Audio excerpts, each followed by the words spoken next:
Dzień dobry Państwu, nazywam się Mirosław Mieniszewski, jestem filozofem i tym pierwszym odcinkiem podcastu rozpoczynam cykl wykładów, które powstają w ramach otwartego seminarium. Są one owocem moich badań i zainteresowań filozoficznych, które jako filozof prowadzę od ponad 20 lat, a które oscylują wokół zła, faszyzmu, kryzysu współczesnej cywilizacji. No i pytań o to, czego doświadczenie, zwłaszcza XX wieku, może nas jeszcze nauczyć. I mówię jeszcze, bo żyjemy w czasie, kiedy tę wiedzę się lekceważy, a lekceważymy ją na własne ryzyko. Żyjemy chyba w czasach, w których rzeczy, które wydawały się do tej pory niemożliwe, stają się normalne. I to nie jest z dnia na dzień. To się dzieje stopniowo i na tyle powoli, żeby większość ludzi nie zauważyła tego momentu, w którym przekroczono granicę. Weźmy na przykład takie zjawiska jak pushbacki i masowa deportacja jako program polityczny partii lewicowych i liberalnych. Dehumanizacja w języku publicznym. Prawo międzynarodowe jako fikcja, którą można ignorować bez konsekwencji. Zbrodnie wojenne, które nie są ścigane, bo popełniają je strony silniejsze. Kraje, które mogą to robić, bo są silne. Demokracje, w których instytucje jeszcze istnieją, ale już nie działają. No i mniejszości, które znów muszą się bać. I to nie jest opis odległej epoki, to jest opis teraźniejszości. XX wiek pozostawił po sobie jednak potężny bagaż wiedzy. Wiedzy trudnej, nielubianej, bo zmuszającej do konfrontacji z tym, do czego ludzie są zdolni. Ludzie wykształceni, kulturalni, przekonani o własnej przyzwoitości.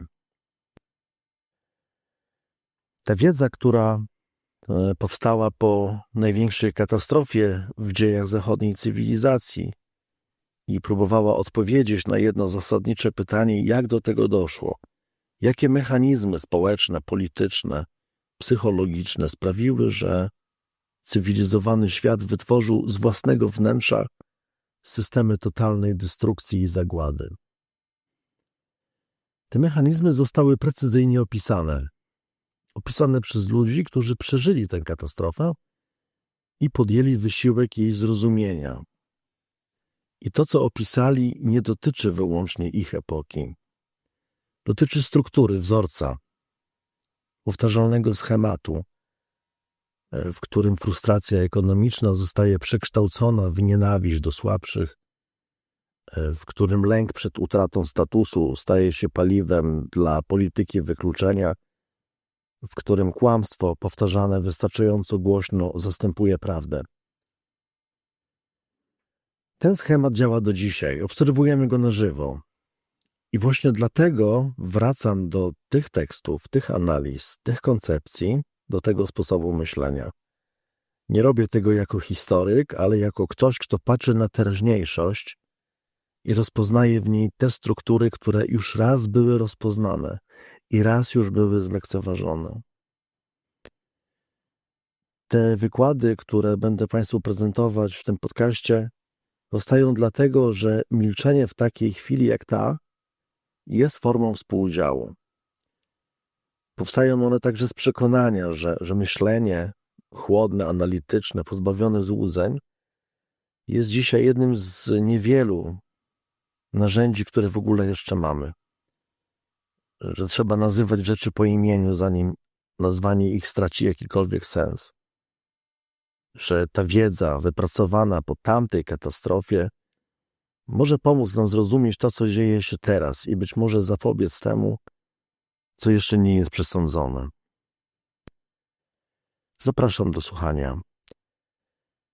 Tematy, które Państwu przedstawiam, omawiam także na prowadzonym przeze mnie przez ostatni rok prywatnym seminarium online, a także na wykładach, które prowadziłem dla studentów w ciągu ostatnich lat. Osoby zainteresowane uczestnictwem w takim seminarium online zapraszam do kontaktu przez e-mail albo przez mój profil na Facebooku czy Messenger. Zapraszam także serdecznie do grupy dyskusyjnej na Facebooku. Linki są w opisie mojego kanału. Dzisiaj chciałbym zająć się tekstem Theodora Adorno, tekstem, który podejmuje prawicowy radykalizm po II wojnie światowej. Są takie teksty, które zyskują na znaczeniu dopiero z upływem czasu. I to nie dlatego, że ich autorzy dysponowali jakimiś zdolnościami proroczymi, ale dlatego, że potrafili rozpoznać strukturalne mechanizmy historii, powtarzalne wzorce, które działają niezależnie od epoki, od kostiumów i dekoracji. Jej wykład Theodora Adorno, zatytułowany Nowy prawicowy radykalizm, wygłoszony w Wiedniu 6 kwietnia 1967 roku, należy do tej właśnie kategorii. On przez ponad pół wieku pozostawał praktycznie nieznany, bo zachował się tylko jako nagranie na taśmie magnetofonowej, nagranie dźwiękowe, audio w archiwum austriackiej mediateki. I dopiero w 2019 roku został odnaleziony i ukazał się drukiem w wydawnictwie Surkamp, a wkrótce potem w polskim przekładzie Mikołaja Ratajczaka w wydawnictwie Znak. I od momentu publikacji ten tekst nie przestaje zadziwiać czytelników aktualnością swoich diagnoz. No i ten wykład stanowił właśnie próbę uważnej analizy tego niewielkiego, ale bardzo gęstego tekstu. Taką próbę, która nie ogranicza się do jakiejś historycznej rekonstrukcji, ale zmierza do czegoś bardziej zasadniczego, do zrozumienia, dlaczego widmo faszyzmu powraca, jakie są jego społeczne, psychologiczne i ekonomiczne korzenie oraz co oznacza dziś, w epoce Trumpa, Putina, kryzysu masowej migracji i rozpadu międzynarodowego porządku prawnego, nasze zbiorowe milczenie wobec tego powrotu. Cel tego wykładu jest zatem podwójny. Wyłożyć koncepcję Adorna możliwie najbardziej wiernie, a potem skonfrontować je ze współczesnością, po to, żeby zapytać, czy i jakiego rodzaju winę ponosimy, gdy pozwalamy, by historia się powtarzała. Zanim jednak przejdziemy do samego tekstu Adorno, to konieczne jest kilka słów o autorze. O człowieku, którego biografia, intelektualna droga stanowią integralny kontekst każdego zdania, które wypowiedział tamtego kwietniowego wieczoru w Wiedniu. Theodor Adorno urodził się 11 września 1903 roku we Frankfurcie nad Menem w rodzinie o mieszanych korzeniach. Ojciec był zasymilowanym niemieckim Żydem, a matka Włoszką o korsykańskim pochodzeniu. Zajmowała się muzyką, była artystką. I takie dziedzictwo kulturowe odcisnęło piętno na całym jego dziele, na całym życiu. Adorno poruszał się z taką samą swobodą po świecie filozofii, jak socjologii, teorii muzyki, krytyki kultury. Był kompozytorem, pianistą, uczniem Albana Berga, słynnego muzyka, a jednocześnie jednym z najostrzejszych umysłów analitycznych współczesności. Jego intelektualna tożsamość ukształtowała się w kręgu tzw. szkoły frankfurckiej, czyli Instytutu Badań Społecznych, założonego w 1923 roku przy Uniwersytecie imienia Goethego we Frankfurcie nad Menem.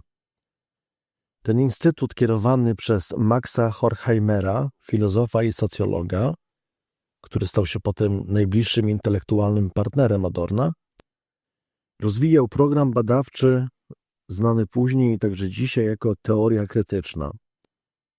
Ta teoria wyrastała z tradycji lewicowej, ale w sposób radykalny ją przekształcała, bo zamiast ograniczać się do krytyki ekonomii politycznej, Szkoła frankfurcka analizowała całość kultury, psychologii, sztuki i wszystkich form życia społecznego jako powiązany system. Jednak dojście Hitlera do władzy w 1933 roku oznaczało natychmiastowy kres tej działalności w Niemczech. Uniwersytet we Frankfurcie zerwał relacje z instytutem, Horkheimer został zwolniony, a naukowcy pochodzenia żydowskiego, a także tacy z lewicowym światopoglądem, zostali zmuszeni do emigracji. I co ciekawe, nikt z kolegów uniwersyteckich nie wstawił się wtedy za prześladowanymi.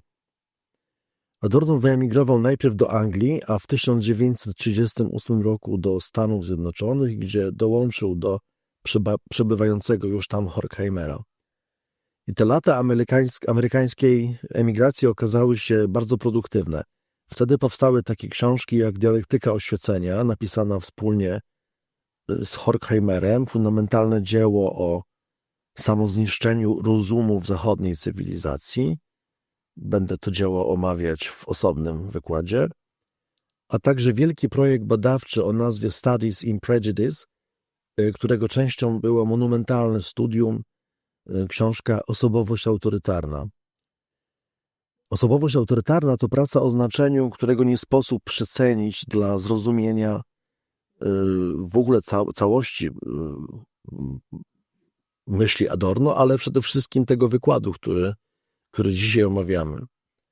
Dlatego, że tam opierając się na rozległych badaniach empirycznych przeprowadzonych w Stanach Zjednoczonych razem z zespołem amerykańskich socjologów i psychologów, zidentyfikował typ psychologiczny, który nazwał osobowością autorytarną. Jest to syndrom cech obejmujący takie postawy jak konwencjonalizm, autorytarna agresja, antyintelektualizm, przesądy, skłonność do projekcji i typ manipulacyjny, i ten ostatni, właśnie zimny, technologiczny sposób myślenia połączony ze systemem urojeniowym okazał się kluczem do zrozumienia nie tylko historycznych sprawców nazistowskich zbrodni, ale także potencjalnych zwolenników przyszłych ruchów faszystowskich. W 1949 roku Adorno wraz z Horkheimerem i ekonomistą Friedrichem Pollokiem, także członkiem Szkoły Frankfurckiej, podjął decyzję o powrocie do Niemiec.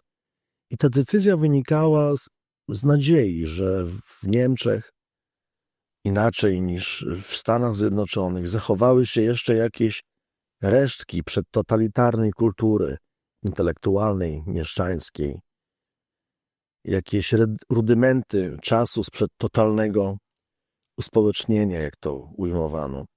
Ten powrót nie był łatwy.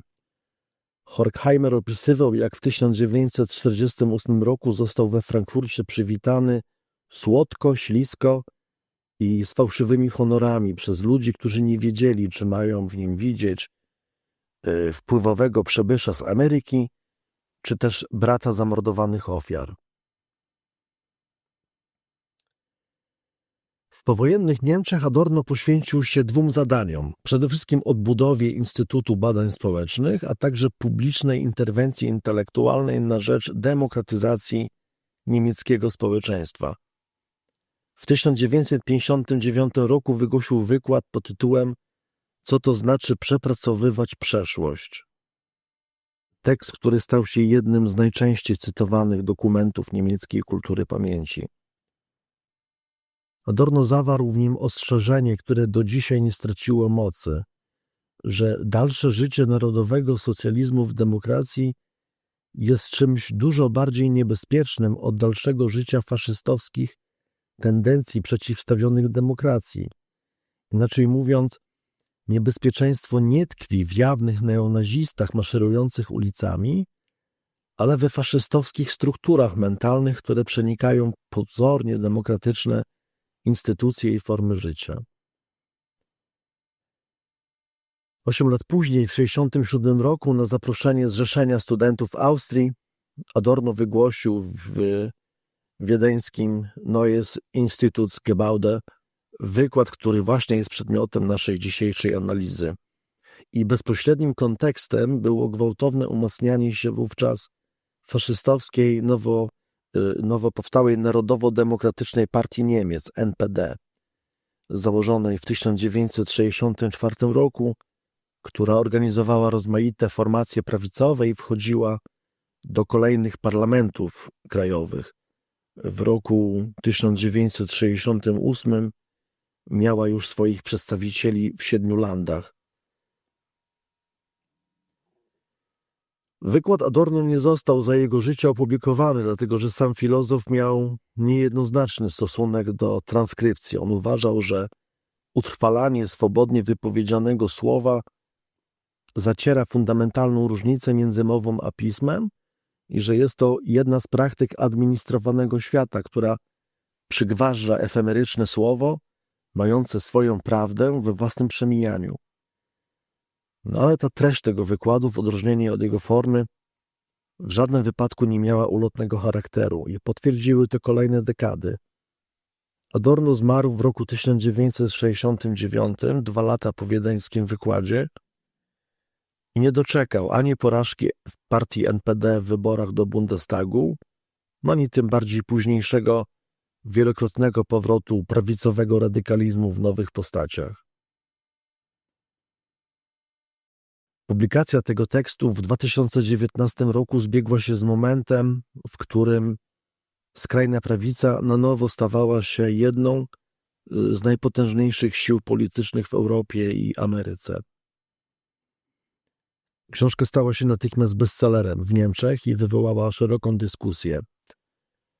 Volker Weiss, historyk i publicysta specjalizujący się w problematyce skrajnej prawicy, autor fundamentalnego studium Autorytarna rewolta, opatrzył ją posłowiem, w którym wykazał strukturalne ciągłości między analizą Adorna a współczesnymi zjawiskami.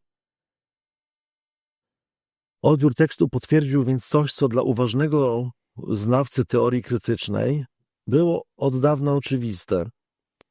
Diagnozy Adorna nie dotyczą konkretnej partii politycznej, ani jakiegoś konkretnego momentu historycznego, ale strukturalnych mechanizmów, które powracają zawsze wtedy, kiedy zostają spełnione określone warunki społeczne. Adorno otwiera swój wykład tezą, którą trudno byłoby sformułować w sposób bardziej lakoniczny i zarazem bardziej doniosły. Mówi tak: mimo upadku faszyzmu, społeczne, jeśli nie wręcz bezpośrednio polityczne przesłanki ruchu faszystowskiego nadal trwają. I to zdanie stanowi fundament całej analizy. Adorno bowiem nie traktuje faszyzmu jako historycznego incydentu, wypadku przy pracy demokracji, czy też efektu działania szaleńców. Faszyzm jest dla niego strukturalną możliwością wpisaną w logikę późnego kapitalizmu. Dopóki trwają warunki społeczne, które go zrodziły, tak długo pozostaje on w stanie potencjalnym, gotowy do aktywizacji zawsze, kiedy okoliczności staną się sprzyjające. I pierwszym z tych warunków jest tendencja do koncentracji kapitału. Adorno wskazuje na nią jako na fakt strukturalny, który wprawdzie za pomocą wszelkich możliwych statystycznych sztuczek można wykreślić ze świata, ale którego nie można na poważnie poddać wątpliwość. Koncentracja kapitału oznacza, że bogactwo i władza ekonomiczna skupiają się w coraz mniejszej liczbie rąk, podczas gdy coraz szersze warstwy społeczne doświadczają realnego albo przewidywanego zagrożenia degradacją. I ten proces jest kluczowy, ponieważ dotyka przede wszystkim tych, którzy według wszelkich subiektywnych sposobów myślenia byli w pełni cywilizowani, kulturalni, inteligentni, mieszczańscy, a zatem ludzi, którzy identyfikują się ze systemem, ale czują, że system ten przestaje im gwarantować obiecany status. No i tutaj właśnie tkwi mechanizm, który Adorno uważa za decydujący. Zagrożenie degradacją dla klasy średniej powoduje, że nie kieruje ona swojego gniewu przeciwko aparaturze będącej przyczyną ich sytuacji, to znaczy przeciwko samej strukturze kapitalistycznej, ale przeciwko tym, którzy zgodnie z tradycyjnymi wyobrażeniami zawsze krytycznie przeciwstawiali się systemowi. A więc takie osoby jak lewacy, socjaliści, intelektualiści, naukowcy, artyści, krytycy porządku społecznego, oni stają się obiektem nienawiści. Nie dlatego, że zagrażają materialnym interesom klasy średniej, ale dlatego, że podważają ideologiczną fikcję, w którą ta klasa wierzy. Fikcję, że istniejący system jest w gruncie rzeczy sprawiedliwy i że wystarczy pozbyć się obcych elementów po to, by przywrócić jego dawną świetność. Drugim istotnym warunkiem jest widmo bezrobocia wywołanego postępem technicznym. Adorno formułuje te obserwacje w 1967 roku, a więc w czasie pełnego zatrudnienia i naprawdę rosnącego dobrobytu, co czyni ją tym bardziej przenikliwą. On twierdzi, że nawet ludzie, którzy znajdują się w procesie pełnego zatrudnienia, produkcji, oni czują się już potencjalnie zbędni, oni czują się potencjalnymi bezrobotnymi. I ta automatyzacja, wówczas w Europie dopiero się rozwijająca, ona generuje egzystencjalny lęk, który nie musi mieć jeszcze empirycznego potwierdzenia w statystykach bezrobocia, po to, by oddziaływać politycznie. Wystarczy sama świadomość zagrożenia, sam lęk przed przyszłością. Adorno zwraca też uwagę na strukturalny związek faszystowskiego radykalizmu z rolnictwem. Rolnicy, którzy znajdują się w ciągłym kryzysie, stanowią dla niego naturalne, potencjalne zarzewie tego rodzaju myślenia i ruchów. I dopóki ta kwestia rolnictwa nie zostanie rozwiązana w sposób racjonalny, a nie na zasadzie sztucznej i reprodukującej problemy drodze subwencji, ale przez jakąś sensowną politykę, tak długo wieś pozostanie podatna na faszystowską mobilizację. Do tego jeszcze dochodzi zaostrzające się przeciwieństwo między wsią i miastem, które generuje specyficzną formę resentymentów. Warto też podkreślić, że Adorno jest bardzo ostrożny w przypisywaniu bezpośredniej odpowiedzialności za faszyzm kapitałowi, wielkiemu przemysłowi. On odrzuca prosty schemat, według którego to kapitał forsuje faszyzm, kapitalizm, tak? On, podkreślając, że aparatura faszystowska ciągle ma tendencję do separowania się od najważniejszych interesów ekonomicznych i że faszyzm nie jest dla kapitału wcale niczym dogodnym. Przemysł, kapitał sięga po faszyzm jako tak zwane ultima ratio, czyli dopiero w sytuacji poważnego kryzysu gospodarczego, tak jak to było w przypadku niemieckiego przemysłu w Zagłębiu Rury, który był na skraju bankructwa w okresie Republiki Weimarskiej. Jest to obserwacja bardzo istotna, ponieważ chroni tę analizę przed wulgarnym ekonomizmem i pozwala dostrzec autonomię procesów politycznych i ideologicznych. Także uwaga Adorna na temat relacji prawicowego radykalizmu do koniunkturowych zmian gospodarczych jest doniosła. Ostrzega on przed prostym zestawieniem wzrostu radykalizmu ze zmianami koniunktury. Sukcesy faszystowskiej partii NPD były przecież wystarczająco alarmujące na długo przed zahamowaniem gospodarki w latach 70. na skutek kryzysu globalnego. I w pewnym sensie to zahamowanie antycypowały. I to spostrzeżenie jest kluczowe, dlatego że ruchy faszystowskie nie są prostą reakcją na kryzys gospodarczy, ale formą przewidywania kryzysu, przetwarzania rozlanego w społeczeństwie lęku przed katastrofą. I w ten sposób Adorno unika determinizmu, takiego modelu, w którym radykalizm byłby mechanicznym skutkiem recesji. Wskazuje na bardziej złożoną dialektykę między obiektywnymi warunkami a subiektywnymi dyspozycjami. Jednym z najbardziej przenikliwych wątków tego wykładu jest analiza nacjonalizmu jako zjawiska, które przybiera swoją najgroźniejszą postać w momencie, kiedy staje się obiektywnie bezpodstawne. Adorno wskazuje, że w dobie wielkich bloków władzy, różnego rodzaju sojuszy, unii, umów międzynarodowych, w których pojedyncze narody i państwa odgrywają właściwie tylko podrzędne role, nacjonalizm ma w sobie coś fikcyjnego. Nikt tak naprawdę w niego nie wierzy. Integracja w wielkie ciała polityczne, globalne, wielkie bloki, takie jak dzisiaj Unia Europejska, tak? Różnego rodzaju bloki umów ekonomicznych. To ograniczyło swobodę działania poszczególnych narodów do tego stopnia, że te tradycyjne roszczenia suwerenności stały się w dużej mierze iluzoryczne. Jednak, i tutaj tkwi dialektyczny punkt tej analizy, właśnie ta fikcyjność czyni nacjonalizm bardziej niebezpiecznym. Adorno tutaj formułuje zasadę o bardzo dalekosiężnych konsekwencjach. Często bywa, powiem tak, że poglądy i ideologie przybierają swoją najbardziej destrukcyjną, złowrogą, demoniczną postać dopiero wtedy, gdy obiektywna sytuacja ukazuje ich całkowitą nieadekwatność. No i to zdanie zawiera w sobie głęboką prawdę historyczną.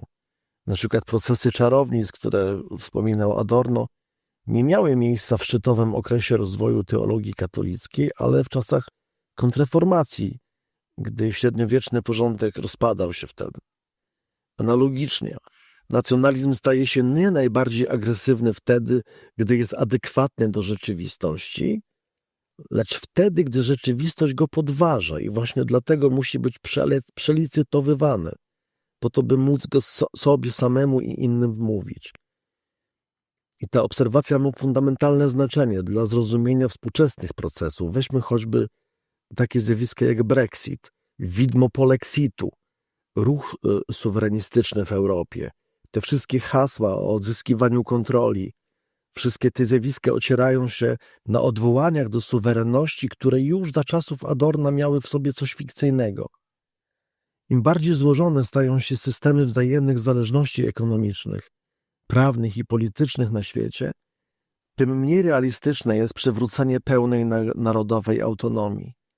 Ale właśnie im mniej realistyczne jest to przywrócenie, tym bardziej gorączkowe i gwałtowne stają się żądania, by je przeprowadzić. Mamy tutaj do czynienia z mechanizmem, który Adorno nazywa patetycznym nacjonalizmem. Nacjonalizmem, który już w czasach Hitlera posiadał moment rozpętania bez wiary we własną słuszność. Adorno zwraca również uwagę na szczególną rolę lęku przed utratą tożsamości narodowej. I robi to w kontekście niemieckim, ale jego analiza ma znacznie daleko wykraczające poza Niemcy konsekwencje. Dlatego, że ludzie wydają się żyć w nieustannym lęku o swoją tożsamość narodową. I to stwierdzenie sformułowane w odniesieniu do narodu, który bardzo późno i z dużym opóźnieniem, dopiero w XIX wieku Niemcy zrealizowały ideę państwa narodowego, stosuje się dzisiaj do wielu krajów, w których poczucie zagrożenia tożsamości narodowej napędza ten polityczny radykalizm. Ten lęk, jak podkreśla Adorno, ma swój udział w nadmiernym wartościowaniu świadomości narodowej. Jednym z najbardziej niepokojących wątków analizy Adorna jest rozpoznanie głębokiego, strukturalnego związku prawicowego radykalizmu z poczuciem społecznej katastrofy. Ruchy prawicowe nie tylko reagują na kryzys, one w pewien sposób go pragną. Ruchy te z jednej strony racjonalnie pytają, jeśli wydarzy się wielki kryzys, to jak to wszystko będzie dalej wyglądało? No i polecają siebie jako rozwiązanie na wypadek takiego scenariusza. Z drugiej jednak strony w pewien sposób chcą tej katastrofy i karmią się fantazjami o końcu świata. Adorno sięga tutaj po psychoanalizę, ale od razu zastrzega, że opisywane zachowanie nie jest motywowany wyłącznie psychologicznie, lecz ma również swoją taką bardzo obiektywną bazę. Kto niczego przed sobą nie widzi i kto nie chce zmiany fundamentów społecznych, temu nie pozostaje nic innego jak pragnienie końca. Nie upadku jakiejś grupy społecznej, ale o ile to możliwe, upadku całości. I tutaj Adorno przywołuje scenę z opery pod tytułem Walkiria Ryszarda Wagnera, tego XIX-wiecznego niemieckiego kompozytora, którego monumentalne utwory, opery germańskie stały się częścią nazistowskiej mitologii. W tej operze jeden z bohaterów, Wotan, germański bóg wojny, pyta: wiesz, czego chce Wotan? Końca. No i to ma być wyraz tej destrukcyjnej logiki. To nie jest szaleństwo w potocznym sensie, lecz ostateczna konsekwencja sytuacji, której jakakolwiek zmiana wydaje się niemożliwa, a dalsze trwanie nie do zniesienia. Fantazje o końcu świata nie były wcale obce dawnej klice szefostwa NSDAP. One są dobrze udokumentowane. Hitler już wcześniej zaczął powtarzać przy każdej możliwej okazji, że wolałby już raczej kulkę w łeb. I w tej retoryce tkwi coś więcej niż pusta groźba. Tkwi w niej logika ruchu, który z góry wpisuje zagładę w swój program, w tym zagładę własnych zwolenników. Adorno uważa, że właśnie to ostrzeżenie, że taka polityka prowadzi nieuchronnie do zagłady również swoich własnych zwolenników i że ta zguba została już z góry pomyślana, stanowi najskuteczniejszą broń przeciwko faszystowskiemu radykalizmowi.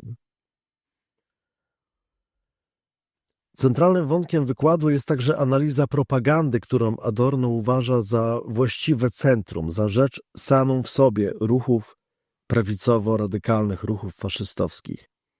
Nie jest to jakiś marginalny element ich działalności, lecz ich istota. Propaganda nie służy rozprzestrzenianiu ideologii faszystowskiej. Ta ideologia prawicowa, ideologia faszystowska jest zbyt miałka intelektualnie, zbyt rozwodniona, po to, by mogła sama stanowić podstawę mobilizacji. Jak się tam przyjrzy, tam nic nie ma, oni niczego nie proponują, tam nie ma żadnej idei. Ale jest właśnie techniką zaprzęgania do swoich celów mas. I w tym sensie propaganda nie jest narzędziem polityki, ale jej właściwą substancją. I Adorno formułuje tę myśl z wyjątkową precyzją. Bo mówi tak: gdy środki w coraz większym stopniu zastępują cele, to można stwierdzić, że w tych radykalnie prawicowych ruchach propaganda tworzy właśnie substancję polityki. I to nie przypadek, że tak zwani wodzowie niemieckiego narodowego socjalizmu, te wszystkie Hitlery i Goebbelsy, oni byli przede wszystkim propagandzistami, a nie ideologami. No ich produktywność i fantazja znalazły ujście właśnie w propagandzie. Józef Goebbels, minister propagandy III Rzeszy i jeden z najbliższych współpracowników Hitlera, on był twórcą machiny propagandowej o niespotykanej skali i wyrafinowaniu. Ten człowiek o talencie literackim, talencie dziennikarskim, on znalazł ujście właśnie w propagandzie, a nie w jakiejś konstruktywnej działalności. I to jest dla Adorna symptomem samej natury faszyzmu. Kluczowa jest tutaj myśl o połączeniu racjonalnych środków i irracjonalnych celów. Adorno uważa, że właśnie ta konstelacja opowiada w pewien sposób o ogólnej tendencji cywilizacyjnej, która generalnie zmierza do tego rodzaju perfekcji technik i środków, podczas gdy ogólnie rozumiany cel społeczny zamiatany jest pod dywan. Innymi słowy, faszystowska propaganda nie jest anomalią, ale skrajnym przejawem szerszej tendencji cywilizacyjnej, instrumentalnej racjonalności, która doskonali techniki, nie pytając o cele. I to spostrzeżenie łączy analizę prawicowego radykalizmu z głównym nurtem teorii krytycznej, właśnie z krytyką rozumu instrumentalnego rozwiniętą dialektyce oświecenia. No i dzisiaj w dobie mediów społecznościowych, sztucznej inteligencji widać to wyraźnie, jak racjonalne technologie służą do prorosyjskiej, faszystowskiej propagandy. Mamy racjonalną podstawę i irracjonalne treści, które są za pomocą tej podstawy propagowane. Adorno odwołuje się także do prac Leo Leuwenthala, socjologa związanego także z Instytutem Badań Społecznych, który w swoim studium Fałszywi prorocy analizował faszystowską agitację w Stanach Zjednoczonych. I Leuwenthal odpisywał systematyczną symulację osobowości autorytarnej przez propagandę jako psychoanalizę postawioną na głowie. Zamiast bowiem uświadamiać nieświadome popędy i tym samym je neutralizować, jak to czyni psychoanaliza, to propaganda celowo spycha je głębiej w nieświadomość i sztucznie podtrzymuje ich nieświadomy charakter i mobilizuje je w służbie politycznej manipulacji. Propaganda wpędza ludzi w neurozę, w psychozę, no i ostatecznie uzależnia ich od tak zwanych przywódców. Adorno jest przy tym stanowczy w kwestii intencjonalności tego procesu. Faszystowska propaganda jest czymś świadomie zaplanowanym i zorganizowanym. Nie podąża za żadną logiką dyskursywną, ale stanowi własny rodzaj zorganizowanej ucieczki przed myśleniem, która mobilizuje afekty. To czyni bezsensownym jakiekolwiek apelowanie do rozumu faszystów, ludzi prawicy. Nie dlatego, że są nierozumni, ale dlatego, że ich działanie opiera się na świadomej instrumentalizacji irracjonalności. Adorno poświęca też dużą część wykładu szczegółowej analizie konkretnych technik propagandowych stosowanych przez ruchy faszystowskie i prawicowo-radykalne. I te techniki stanowią, jego zdaniem, względnie niewielką liczbę w kółko powtarzających się zestandaryzowanych i zupełnie uprzedmiotowionych trików, których środki wyrazu są bardzo ubogie i rozwodnione, miałkie, intelektualnie płytkie, ale jednak właśnie przez ich ciągłe powtarzanie nabywają one pewnej wartości propagandowej. Warto przyjrzeć się im uważnie, ponieważ każdy z tych trików pozostaje do dzisiaj w użyciu. Pierwszym jest technika, którą Adorno nazywa zwrotem do konkretyzmu. To polega na operowaniu nagromadzonymi danymi, cyframi, pozornie weryfikowalnymi faktami, którym nadaje się tendencyjny wydźwięk. Różne osoby popisują się rzekomą wiedzą, którą jednak trudno zweryfikować, ale właśnie o to im chodzi, żeby taką nieweryfikowalność rozprzestrzeniać i użyczać podnoszonym przez siebie kwestią szczególnego rodzaju autorytetu. Adorno podaje tutaj jako przykład systematyczne zawyżanie przez tą partię faszystowską NPD kwot zadośćuczynienia wypłaconego Izraelowi nawet 10-krotnie. Ta technika jest bezpośrednio powiązana ze słynną hitlerowską techniką prostackiego kłamstwa. Kłamstwo musi być na tyle wielkie, żeby przeciętnemu człowiekowi trudno było uwierzyć, że ktoś może tak zuchwale publicznie kłamać. Wystarczy tutaj spojrzeć na to, co wygadują ostatnio polscy prawicowi politycy. Tam są słupki, liczby, Excele, odwołania do ekonomii, a jak się tam zajrzy, tam w środku nic nie ma, to jest puste. Drugą techniką jest technika zwana metodą salami, czyli odcinanie kawałek po kawałku od ustalonych faktów. Adorno ilustruje to na przykładzie kwestionowania liczby zamordowanych Żydów. Najpierw pada stwierdzenie, no ale zamordowano nie 6 milionów, tylko 5,5. A kiedy się już raz powie coś takiego, to rzuca się pierwszy cień podejrzenia, że być może niektórzy w ogóle nie zostali zamordowani, a na koniec mówi się, że w ogóle nikt nie został zamordowany. I taka pseudonaukowa pedanteria służy podważaniu fundamentalnych prawd historycznych.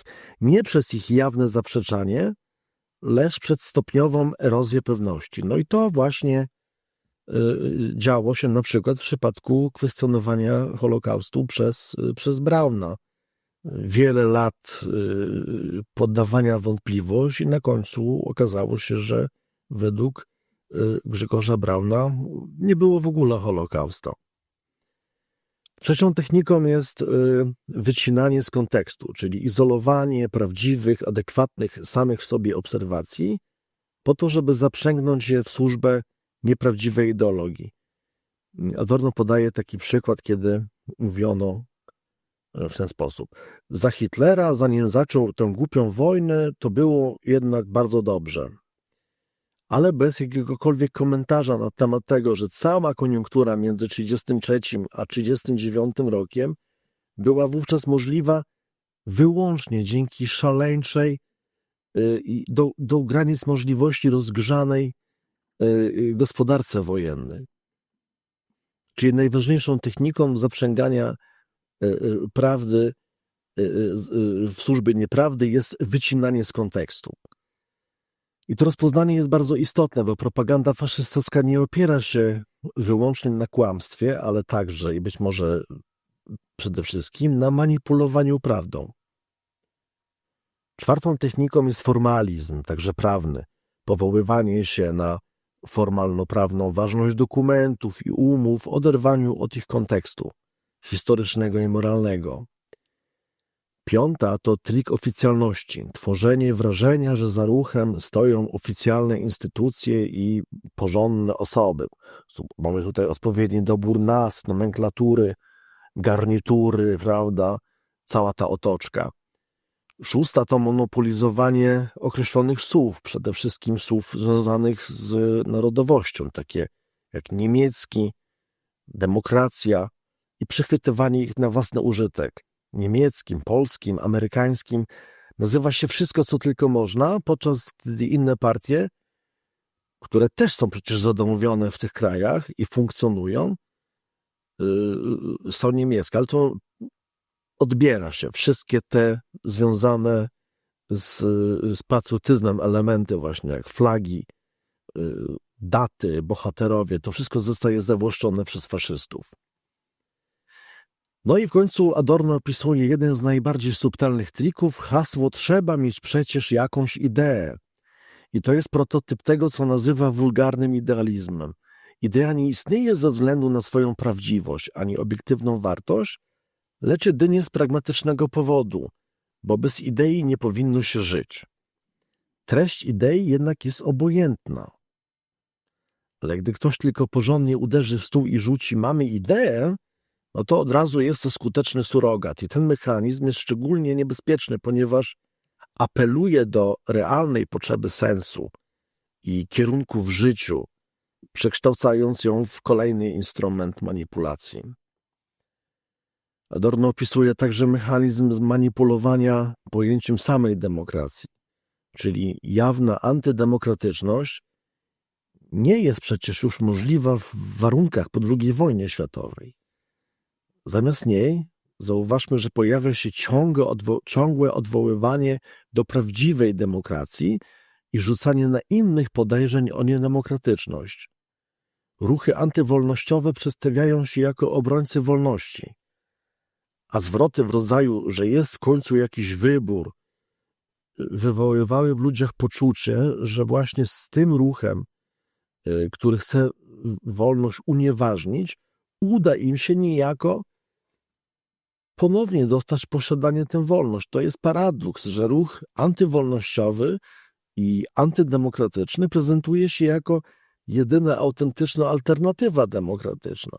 No i to jest jedna z najtrwalszych cech faszystowskiego populizmu. Adorno poświęca też specjalną uwagę antysemityzmowi, który pozostaje jednym z kamieni węgielnych, jakąś taką deską w platformie prawicowego, faszystowskiego radykalizmu.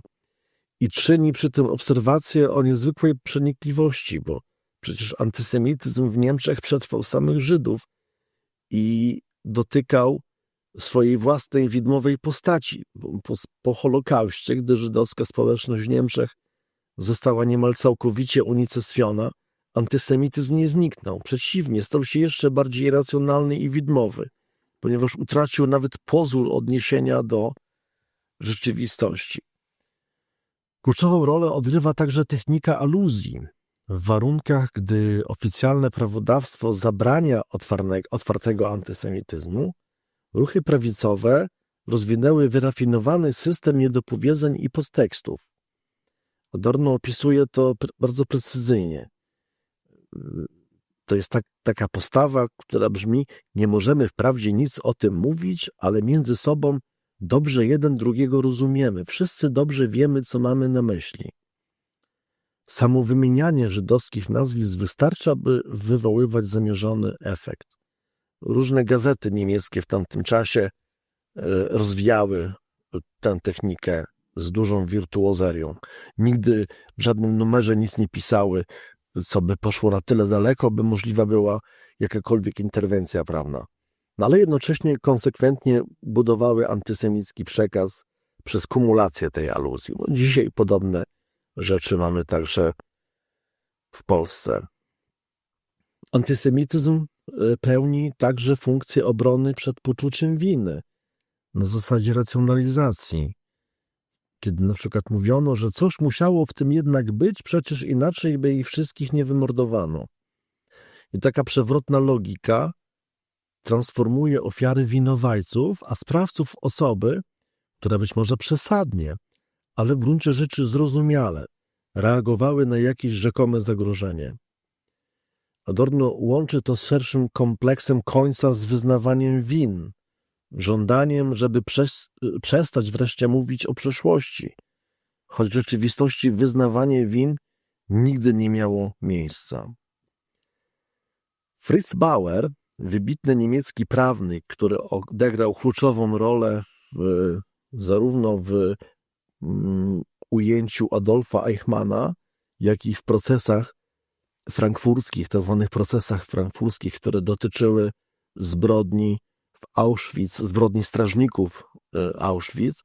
On poczynił w tym kontekście obserwację, którą Adorno cytuje z takim uznaniem, że ci sami ludzie, którzy naciskają na przywrócenie kary śmierci, ci sami żądają bezkarności dla morderców. Ta sprzeczność, to połączenie sadystycznego pragnienia kary z żądaniem amnestii dla masowych morderców, to odsłania głęboką strukturę psychopatologii, w której radość z wymierzania kary łączy się z identyfikacją ze sprawcami. Osobnej i szczególnie uważnej refleksji wymaga wątek antyintelektualizmu, który Adorno uważa za jeden z fundamentalnych elementów faszystowskiej mentalności. Ten antyintelektualizm nie jest ubocznym skutkiem faszyzmu, ani jego przypadkową cechą, jest jego warunkiem koniecznym. Radykalne ruchy prawicowe faszystowskie, będąc zasadniczo samymi tylko technikami władzy, są bezsilne wobec intelektu, wobec ducha, co sprawia, że kierują się przeciwko tym, którzy tego ducha niosą. Ta bezsilność wobec myśli, wobec intelektu, wobec krytyki, wobec refleksji, wobec tego, co wymyka się logice władzy, rodzi agresję skierowaną przeciwko intelektualistom, artystom, naukowcom, przeciwko każdemu, kto reprezentuje coś innego niż surowa faktyczność stosunków siły. Adorno przywołuje w tym kontekście celne sformułowanie Paula Valeriego, francuskiego poety i eseisty pierwszej połowy XX wieku, który napisał: jeśli ktoś jest mądrzejszy od nas, to musi być sofistą. To zdanie doskonale oddaje logikę antyintelektualizmu.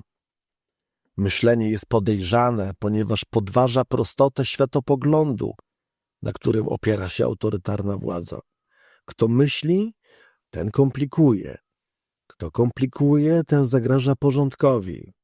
Kto zagraża porządkowi, ten jest wrogiem.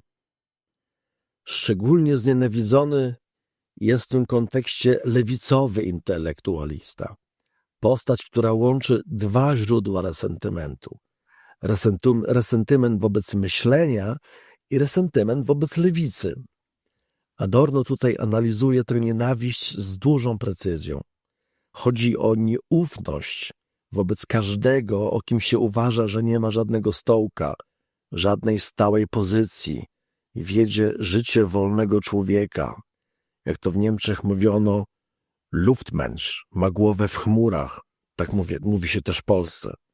Ktoś, kto nie ma swojego wyznaczonego miejsca w podziale pracy, kto raczej zachował duchową i intelektualną wolność, ten zgodnie z tą ideologią jest swego rodzaju łapserdakiem, oberwańcem, wrogiem, którego należy przywołać do porządku.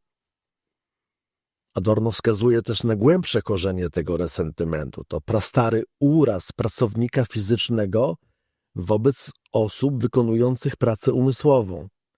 Jest to uraz, który w kontekście faszystowskim zostaje celowo podsycany i instrumentalizowany. Urzeczowia się przy tym również podział na tak zwany intelekt i tak zwane uczucie. Tak jakby myślenie wykluczało odczuwanie, a odczuwanie upoważniało do odrzucenia myślenia. Adorno widzi tutaj związek z wypaczoną filozofią egzystencjalną, przynajmniej w jej europejskim wydaniu, i z rolą, jaką w niej odgrywają pojęcia tego, co egzystencjalne. On tu miał na myśli głównie Martina Heideggera, tego filozofa, słynnego filozofa, który jednak przyczynił się do rozwoju faszyzmu, zwłaszcza w świecie akademickim w Niemczech. Adorno przywołuje przykład, w którym w pewnej polemice powiedziano o jednej profesorce, że z nią tutaj nie dyskutujemy, chodzi bowiem o egzystencjalne przeciwieństwa. Pojęcie tego, co egzystencjalne, według Adorno bezpośrednio służy właśnie irracjonalizmowi, odpieraniu racjonalnej argumentacji, a nawet samego dyskursywnego myślenia. I Adorno formułuje w tym kontekście tezę o doniosłych konsekwencjach, że zatruty klimat filozofii egzystencjalnej, który niegdyś panował w niemieckim obszarze językowym, ponosi olbrzymią odpowiedzialność za przygotowanie gruntu dla antyintelektualizmu intelektualistów. Chodzi o antyintelektualizm, który nie pochodzi od zewnątrz, od ludzi nieznających myślenia, lecz właśnie z wnętrza samego świata intelektualnego, od filozofów i myślicieli, którzy w imię autentyczności egzystencji, czy jakiegoś zakorzenienia, podważają wartość dyskursywnego rozumu. Jest to zjawisko szczególnie niebezpieczne, ponieważ dostarcza intelektualnego alibi dla barbarzyństwa. Tak jak mówię, tutaj Adorno miał przede wszystkim na myśli Martina Heideggera. Antyintelektualizm łączy się także z nienawiścią do psychoanalizy. Adorno opisuje syndrom, w którym nienawidzi się oczywiście przede wszystkim psychoanalizy, psychoterapii, zaś intelektualizm to lęk przed tym, że nieświadome zostanie uświadomione oraz autorytarny charakter tworzą tutaj pewien rodzaj syndromu. To powiązanie jest kluczowe, że psychoanaliza, psychoterapia jest zagrożeniem dla osobowości autorytarnej nie dlatego, że jest lewicowa, lecz w istocie nie ma czegoś takiego jak lewicowa terapia. Psychoterapia, psychoanaliza nie ma politycznej orientacji, ale dlatego, że zmierza do uświadomienia tego, co nieświadome, a utrzymywanie nieświadomych popędów w stanie nieświadomości jest warunkiem ich politycznej skuteczności. Bo gdy ludzie rozumieją mechanizmy własnej agresji, projekcji, resentymentu, no to wtedy stają się mniej podatni na manipulacje. No i właśnie dlatego, jak zauważył Adorno, to odsłanianie struktury osobowości autorytarnej doprowadza prawicowych radykałów do wścieklizny. I dodaje w ten sposób: powiedziałbym, że jest to bądź co bądź dowód na to, że odsłaniając tę strukturę uderza się w jakiś newralgiczny punkt. Ta wścieklizna jest tutaj dowodem trafności tej diagnozy. Kiedy psychologiczna analiza wywołuje furię zamiast racjonalnej odpowiedzi, no to oznacza, że dotknęła czegoś, co miało pozostać ukryte.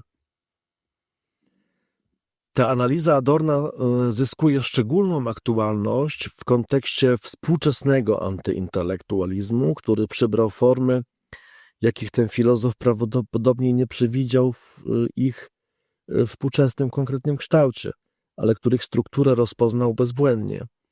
Ta współczesna nienawiść do intelektualistów, do naukowców, do artystów jest jednym z najbardziej charakterystycznych rysów globalnego prawicowego populizmu, faszystowskiego populizmu. Przyjrzyjmy się temu bliżej. Zobaczmy, że na przykład pod hasłem walki z lewactwem, ze zlewaczeniem kultury, nauki, edukacji, prowadzona jest dzisiaj na wielu frontach systematyczna kampania przeciwko wolności intelektualnej. Pojęcie lewactwa, analogiczne do opisywanych przez Adorno słów straszaków takich jak komunizm czy lewicowy intelektualista, stało się bardzo rozciągliwą etykietą, pod którą podciąga się wszystko. Od badań klimatycznych po studia nad płcią, od literatury eksperymentalnej po krytykę nierówności ekonomicznych i myśl postkolonialną. Ten mechanizm jest identyczny z tym, który opisywał Adorno. Pod rozciągliwe niczym guma pojęcie komunistyczne można było po prostu podciągnąć wszystko, co komu tak czy inaczej pasowało, a następnie zwalczać właśnie jako komunizm. No i to samo dzisiaj dzieje się z lewactwem. Lewactwem jest już praktycznie wszystko. Szczególnie dotkliwa jest, zobaczmy dzisiaj, fala ataków na wolność akademicką, artystyczną. Zobaczmy na przykład na Węgrzech, taki jeden z przykładów. Rząd Viktora Orbana wymusił przeniesienie Uniwersytetu Środkowoeuropejskiego, założonego przez George'a Sorosa, z Budapesztu do Wiednia, a następnie zrestrukturyzował Węgierską Akademię Nauk, odbierając jej autonomię badawczą. To samo dzieje się w Polsce, w Brazylii, w Turcji i w wielu innych krajach, gdzie nauka o klimacie, gender studies, teoria krytyczna, badania nad pamięcią historyczną stały się przedmiotem legislacyjnych ataków. W Stanach Zjednoczonych ruch przeciwko tzw. krytycznemu rasizmowi, critical race theory, doprowadził do zakazywania książek w bibliotekach szkolnych i cenzurowania programów nauczania na poziomie stanowym. I to w kraju, który przez dekady uważał się za wzorzec wolności intelektualnej. Adorno rozpoznał również zjawisko, które dzisiaj nazywamy mianem postaw antynaukowych.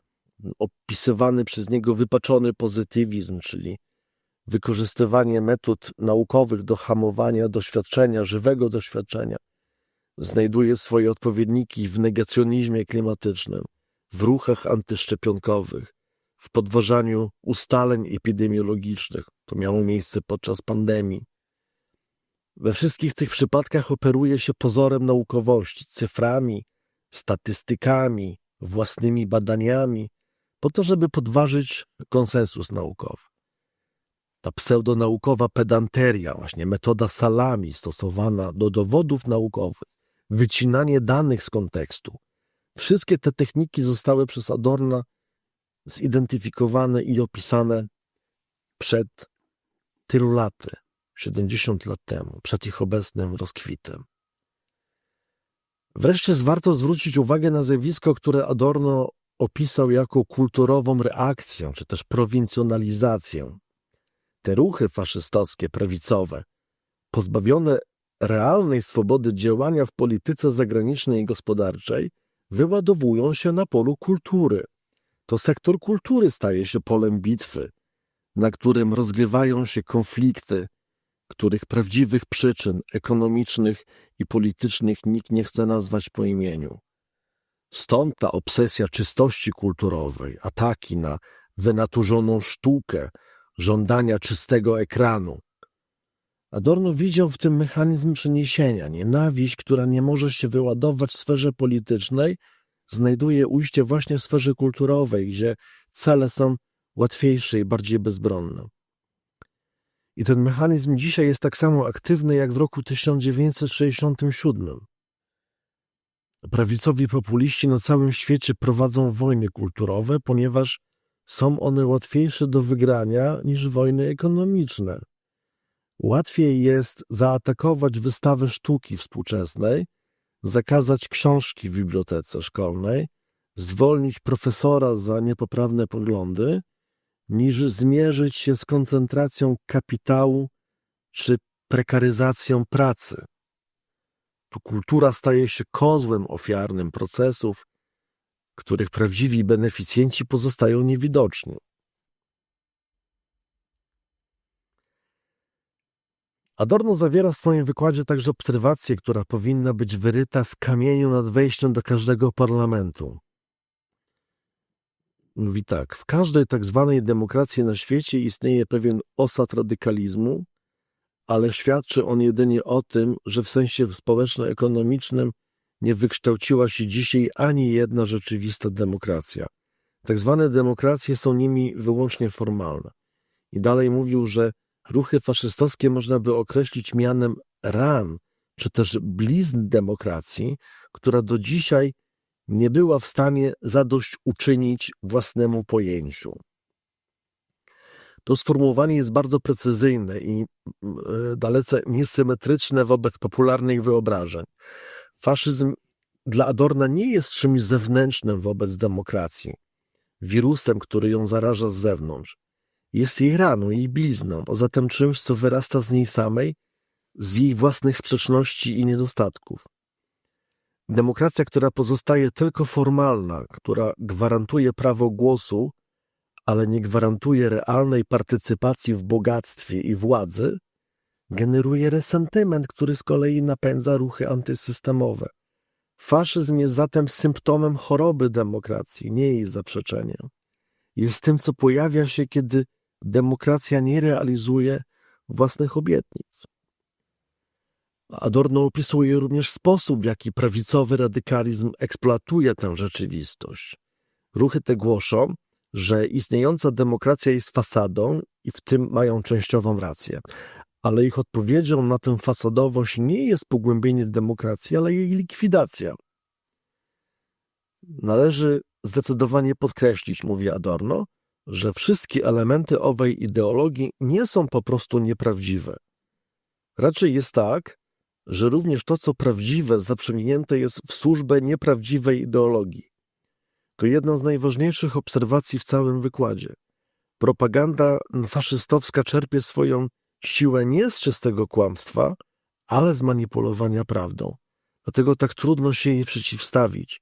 Nie wystarczy pokazać, czy też wykazać fałszu. Trzeba także wytłumaczyć, w jaki sposób prawda jest także tutaj nadużywana.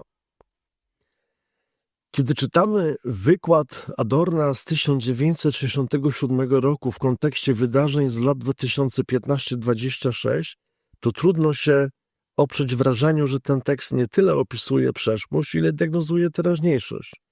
Nie dlatego, że Adorno był prorokiem, tylko dlatego, że rozpoznał strukturalne mechanizmy, które działają niezależnie od konkretnych okoliczności historycznych. Spróbujmy jeszcze raz zestawić jego analizy ze współczesnymi procesami.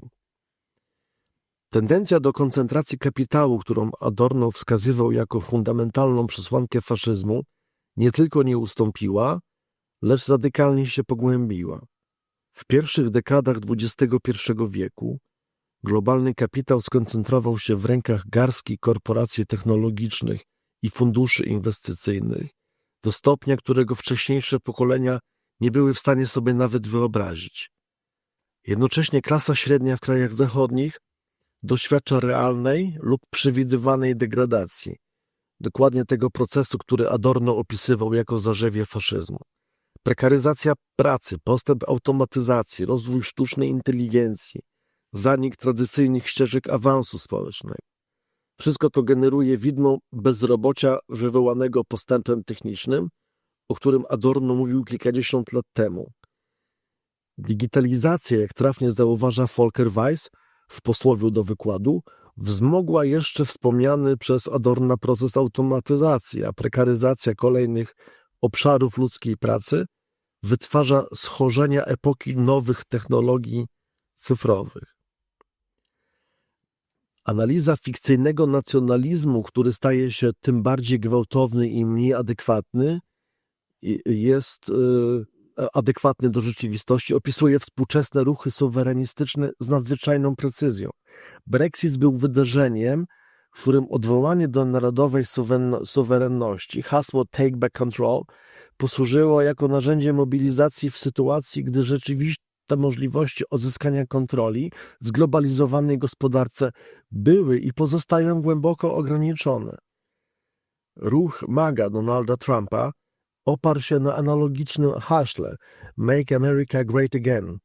Zakłada utracony raj suwerenności, który nigdy nie istniał w postaci, jaką się mu przypisuje. Podobne hasła pojawiają się we Francji, Marie Le Pen we Włoszech, u Giorgi Meloni w Niemczech, partia AfD. Wszędzie obietnica powrotu do fikcyjnej, pełnej narodowej suwerenności napędza ruchy, które w rzeczywistości nie są w stanie tej suwerenności przywrócić. Adorno pisał o próbach samostanowienia w ramach integracji. To jest dokładny opis obecnych ruchów postulujących dezintegrację Unii Europejskiej. Pisał o nacjonalizmie, który jest uzurpowaniem myśli o integracji. To jest dokładnie to, co robi skrajna prawica, gdy mówi o Europie ojczyzn czy Europejskim Związku Socjalistycznych Republik Radzieckich. Opisywana przez niego dialektyka, nacjonalizm usiłujący się samo określić w ramach integracji, co czyni go jeszcze silniejszym, powtarza się dzisiaj z wielką regularnością. Opisywana przez Adorna konstelacja racjonalnych środków i racjonalnych celów znajduje w epoce internetu swoje najbardziej radykalne ucieleśnienie. Boty, trolle, farmy treści, fake newsy, deepfake'i. Wszystkie te zjawiska stanowią nadzwyczajną perfekcję środków w połączeniu z niezrozumiałością celów, o której mówił Adorno. Techniki propagandowe, które w 1967 roku były stosowane w prasie drukowanej, zostały przeniesione do mediów społecznościowych i zwielokrotnione o kilka rzędów wielkości. Technika aluzji, metoda salami, zwrot do konkretyzmu, monopolizowanie słów, symboli i pojęć.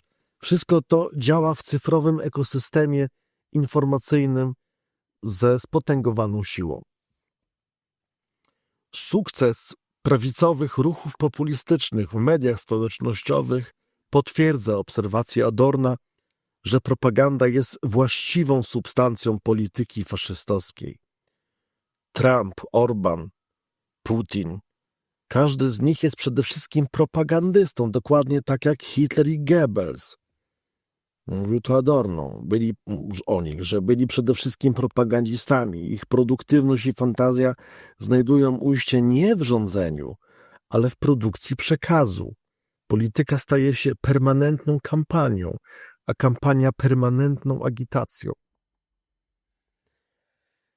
Adorno opisywał także mechanizm tworzenia desygnowanych wrogów, postaci, na które kierowana jest nienawiść i projekcja. W jego oczach tę rolę wtedy pełnił komunista, który po delegalizacji partii komunistycznych w Niemczech nabrał swego rodzaju mistycznego charakteru i stał się całkowicie abstrakcyjny i to pozwalało podciągać pod to pojęcie cokolwiek.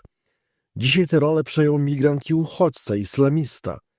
Postacie równie elastyczne semantycznie, równie podatne na projekcje, równie użyteczne jako narzędzie mobilizacji. Kryzys imigracyjny ostatniej dekady od 2015 roku w Europie, poprzez kryzys na granicy amerykańsko-meksykańskiej, potrwające fale uchodźców z Syrii, Afganistanu, Ukrainy i Afryki, wszystko to, co dzieje się w Polsce na wschodniej granicy, to dostarczyło prawicowemu radykalizmowi paliwa, którego potrzebował. Retoryka wielkiej wymiany, tak? To, że ludność jest wymieniana celowo. Teoria spiskowa, którą przypisuje się francuskiemu pisarzowi Renaud Camusowi, według której ludność Europy jest celowo zastępowana przez migrantów. No i ta konstrukcja stała się jednym z centralnych haseł nowej prawicy na całym świecie. Volker Weiss wskazuje, że manifest zamachowca z Christchurch w 2019 roku nosił właśnie tytuł Wielka Wymiana. Mechanizm jest ten sam, który opisywał Adorno. Realne napięcia i lęki związane z niedostatkami integracji, z presją na rynku pracy, z kulturowymi przesunięciami. Zostają zaprzęgnięte w służbę nieprawdziwej ideologii, która przekształca złożone procesy społeczne w prosty obraz spisku. Adorno analizował prawicowy radykalizm w warunkach, gdy porządek instytucjonalny powojennych demokracji zachodnich był jeszcze stosunkowo stabilny. Konstytucja Republiki Federalnej Niemiec gwarantowała wewnątrzpartyjną demokrację. Prawodawstwo chroniło przed otwartym antysemityzmem i neonazizmem międzynarodowy porządek prawny. Chociaż niedoskonały, to stanowił jakąś ramę ograniczającą najbardziej skrajne formy politycznej agresji. Ale to, z czym mamy do czynienia w latach 20. XX wieku, czyli dzisiaj, jest czymś jakościowo innym, jest systematycznym demontażem tych ram instytucjonalnych. Polityka administracji Donalda Trumpa od podważania niezawisłości sądownictwa przez wycofywanie się z międzynarodowych porozumień po jawną pogardę dla praw człowieka i prawa międzynarodowego stanowi bezprecedensowy atak na porządek, który przez dekady ograniczał pole działania faszystowskiego radykalizmu. Kiedy najpotężniejsze państwo świata demontuje normy prawne, instytucjonalne, one mogą być bezkarnie łamane, to daje się tu przyzwolenie ruchom prawicowym na całym świecie. Agresywna polityka Rosji, Władimira Putina, od aneksji Krymu po pełnoskalową inwazję na Ukrainę. To jest inny aspekt tego samego procesu normalizacji przemocy jako narzędzia politycznego. Adorno mówił o faszystowskich ruchach jako widmie widma. Ostrzegał, że byłoby fałszem i histerią, gdybyśmy chcieli dzisiaj w tych zjawiskach widzieć coś w rodzaju spontanicznego ruchu masowego. Taki ruch może jednak jak najbardziej powstać, jeśli wykorzystany zostanie potencjał stworzony przez obiektywne warunki, jeśli doprowadzi do tego pogarszająca się sytuacja. I te słowa wypowiedziane w 1967 roku opisują dokładnie to, co się wydarzyło. Potencjał został wykorzystany, warunki się pogorszyły, a ruch masowy i globalny powstał. Żeby też w pełni zmierzyć się z etycznym wymiarem problemu, który Adorno stawia w swoim wykładzie, konieczne jest sięgnięcie po inny fundament powojennej myśli niemieckiej, analizę winy dokonaną przez Karla Jaspersa w jego tekście Problem winy, opublikowanym w 1946 roku. Ten tekst też będę osobno omawiał w osobnym wykładzie.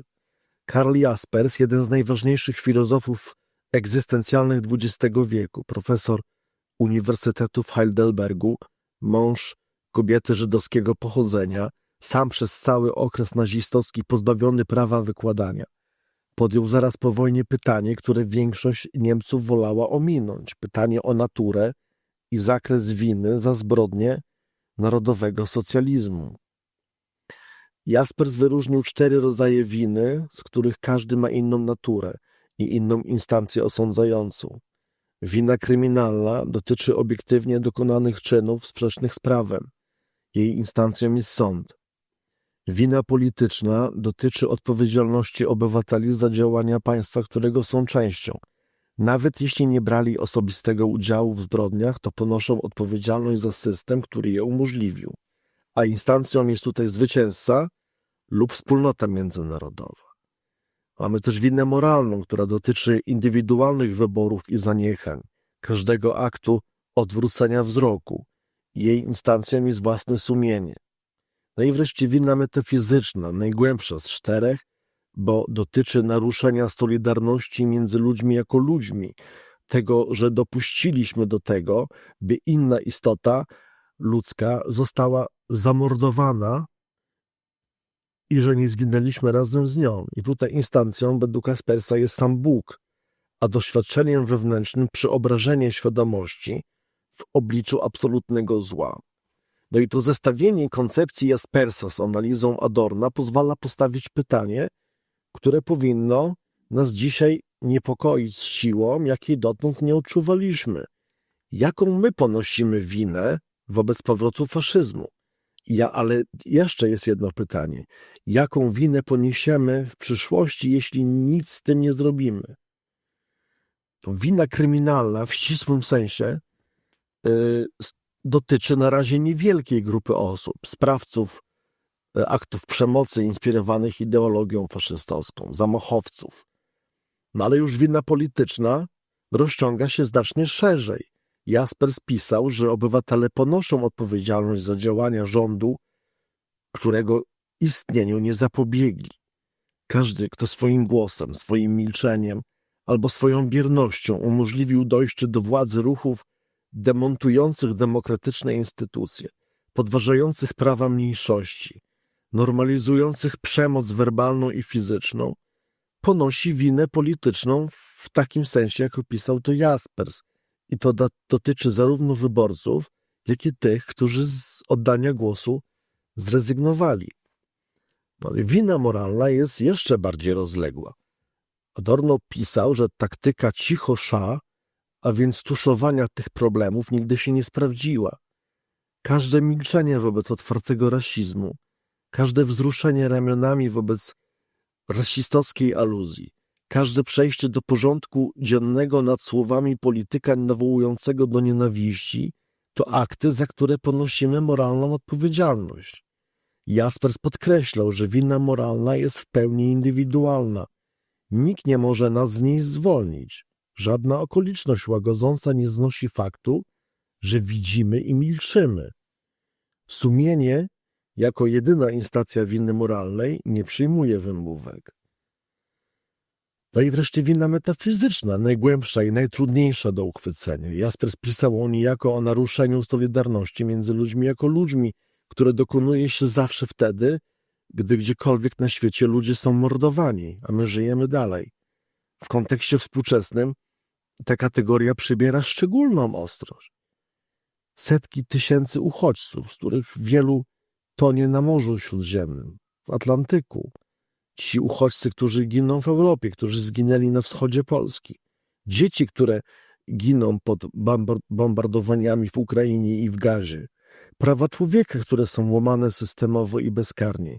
Mniejszości, które są znów prześladowane, a ich cierpienie jest instrumentalizowane przez propagandę. Pojęcie prawa międzynarodowego i samo pojęcie ludzkości jako wspólnoty moralnej rozpada się na naszych oczach i my żyjemy dalej. Adorno sformułował swoją analizę jako formę odpowiedzialności, jako akt intelektualnego oporu wobec barbarzyństwa. Jaspers pisał problem winy jako akt moralnego rozrachunku. Obaj rozumieli, że wina nie jest czymś, co dotyczy tylko przeszłości. Wina narasta, kumuluje się. Im dłużej milczymy, im dłużej odwracamy wzrok, im głębiej uciekamy w prywatność i wygodę, tym większa staje się nasza wina. I nie tylko moralna, ale i metafizyczna. Jaspers pisał tak. Żyję jeszcze po tym, jak takie rzeczy się wydarzyły i to obciąża mnie niezmywalną winą. To zdanie sformułowane w 1946 roku wobec zagłady powinniśmy dzisiaj odnieść do siebie z całą powagą. Nie dlatego, że współczesna sytuacja jest identyczna z nazistowską katastrofą. Nie jest. Ale dlatego, że mechanizmy, które do niej doprowadziły, działają na nowo, a my dysponujemy już wiedzą, której nasi przodkowie, nasi dziadkowie, pradziadkowie, oni nie mieli. Wiemy, dokąd to prowadzi. Wiemy, jakie są konsekwencje. No i Adorno nam je opisał. Jaspers nazwał winę, którą ponosimy. Jeśli mimo tej wiedzy pozwolimy, żeby historia się powtórzyła, to nasza wina będzie już znacznie większa niż tych, którzy nie wiedzieli. Wspomniany już wcześniej wielokrotnie Volker Weiss, autor posłowia do wydania tego wykładu Adorno, podkreśla jeszcze jeden istotny wymiar współczesnej sytuacji. Po niecałych 3 dekadach cyfrowej komunikacji nadzieje na technicznie zapośredniczony rozwój demokracji pozostaną niespełnione tak długo, jak długo ramy przemysłu kulturowego będą zdominowane przez kicz i spektakl. No i to spostrzeżenie nawiązuje bezpośrednio do analizy przemysłu kulturalnego rozwiniętej przez Adorna i Horkheimera w książce Dialektyka oświecenia. Internet nie stał się narzędziem demokratyzacji, jak obiecywali technologiczni utopiści lat 90. Stał się kolejną platformą przemysłu kulturalnego, środowiskiem, w którym logika rozrywki, uwagi i zysku determinuje przepływ informacji, a propaganda kwitnie, ponieważ jest bardziej angażująca niż prawda i wiedza. No i warto w tym kontekście zwrócić uwagę na jeszcze jedną strukturalną cechę współczesnych ruchów faszystowskich, którą Adorno antycypował w swoim wykładzie. Pisał o efekcie owczego pędu, zjawisko psychologiczno-ekonomiczne, w którym ludzie przyjmują określone zachowania, przekonania lub kupują produkty tylko dlatego, że robi tak większość. Jest to oparte na społecznych dowodach słuszności, chęci przynależności do grupy. Ten mechanizm prowadzi do szybkiego zyskiwania popularności przez trendy, modę czy kandydatów politycznych. O tym, że ruchy te prezentują siebie tak, jakby już odniosły olbrzymie sukcesy i przyciągają ludzi, udając, że są gwarantami przyszłości. Ta technika kreowania wrażenia nieuchronnego zwycięstwa jest dzisiaj spotęgowana przez media społecznościowe, które naturalnie faworyzują treści emocjonalne, polaryzujące i sensacyjne. Algorytmy rekomendacji tworzą bańki informacyjne, w których jednostka ma wrażenie, że wszyscy podzielają radykalne poglądy, bo to jest właśnie co jest cyfrową wersją owczego pędu opisanego przez Adorno. To iluzja masowości generuje realną masowość. No i powróćmy jeszcze raz na chwilę do Jaspersa i jego koncepcji winy politycznej, ponieważ ta kategoria zasługuje na osobne rozwinięcie. Jaspers pisał, że wina polityczna jest winą za przynależność do wspólnoty politycznej, za to, że jesteśmy obywatelami państwa, które dopuszcza się niesprawiedliwości. I instancją osądzającą tutaj nie jest sumienie jednostki, jak w wypadku winy moralnej, lecz wspólnota narodowa i zwycięzcy. I w kontekście współczesnym oznacza to, że obywatele krajów, które prowadzą politykę wrogą wobec uchodźców, podważają prawa człowieka, wspierają autorytarne reżimy lub przyczyniają się do kryzysu klimatycznego, ponoszą winę polityczną niezależnie od swoich osobistych przekonań. To jest bolesna, ale konieczna prawda. Nasza przynależność do wspólnoty politycznej wiąże nas z jej czynami, nawet jeśli osobiście im się sprzeciwiamy. Jedynym sposobem na zmniejszenie tej winy jest aktywny opór, nie bierne przeciwstawianie się w duchu, lecz realne, publiczne, skuteczne działania na rzecz zmiany. Adorno przez całe życie podkreślał znaczenie tzw. Bildung, niemieckiego pojęcia, które nie ma dokładnego odpowiednika w języku polskim. To pojęcie oznacza coś więcej niż edukację, wykształcenie. Oznacza formowanie się pełnej ludzkiej podmiotowości poprzez kontakt z kulturą, sztuką, filozofią, nauką. Bildung to proces, w którym jednostka staje się zdolna do krytycznego, autonomicznego myślenia, a zatem do oporu wobec manipulacji. Erozja tego Bildung, którego Adorno był świadkiem i krytykiem, postępowała przez dekady i osiągnęła dziś punkt, w którym samo pojęcie wykształcenia humanistycznego jest podważane. Zobaczmy, że uniwersytety stają się fabrykami dyplomów.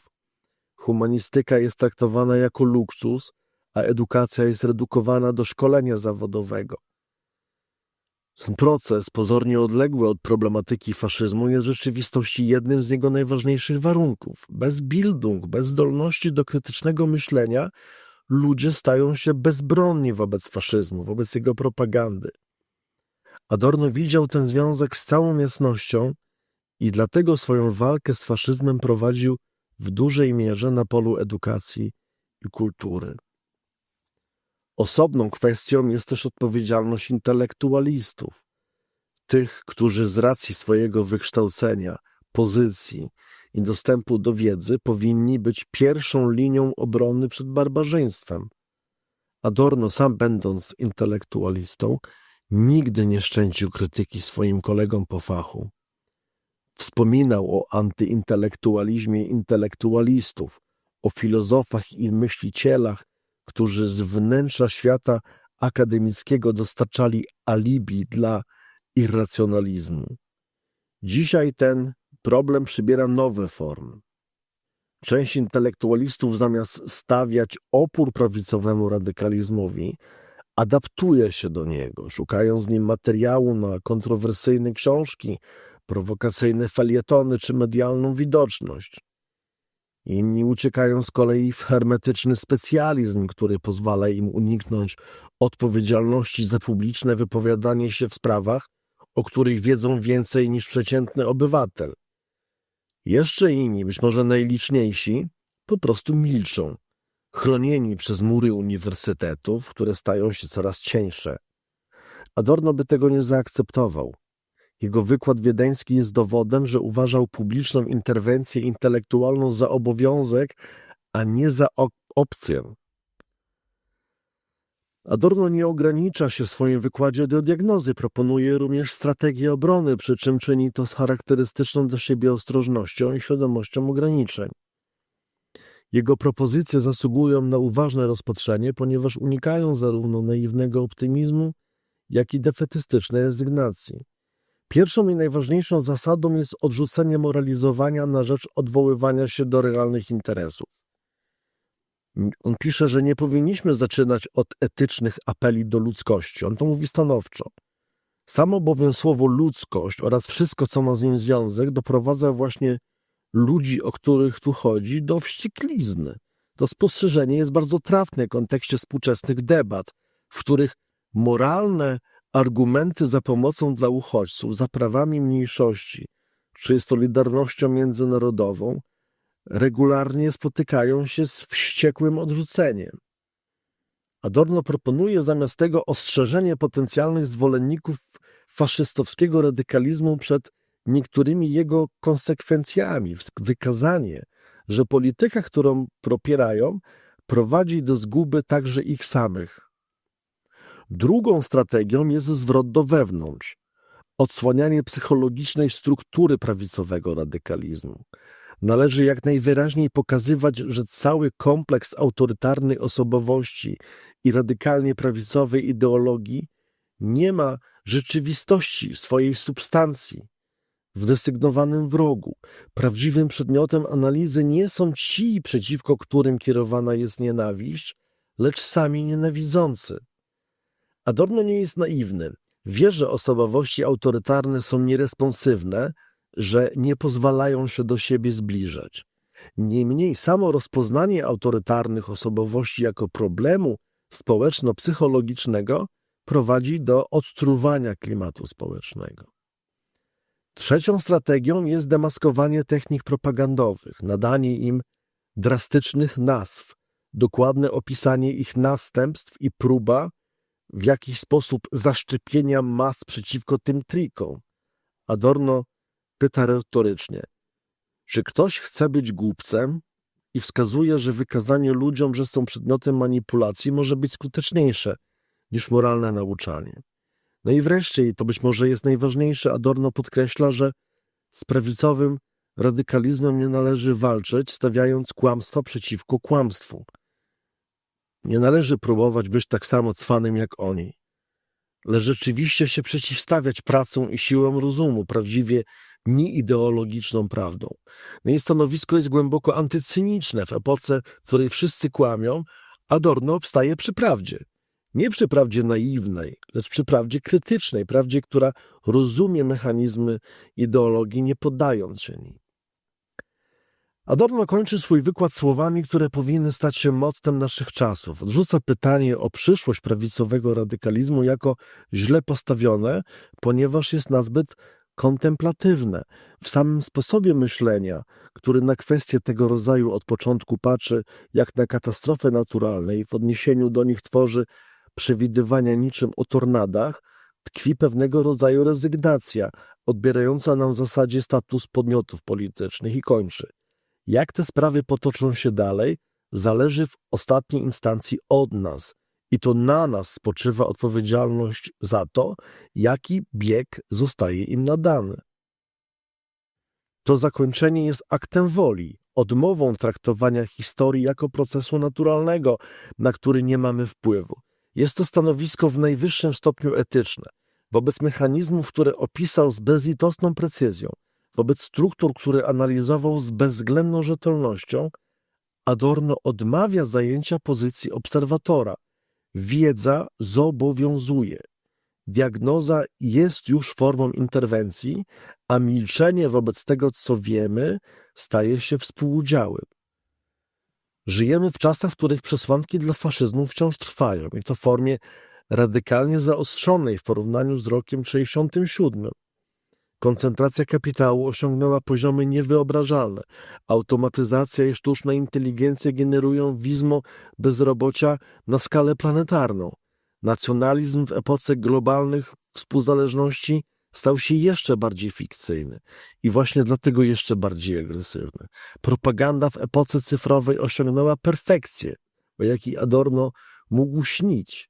Desygnowani wrogowie mnożą się, migranci, muzułmanie, LGBT, lewicowi intelektualiści, genderyści, kulturowi neomarksiści.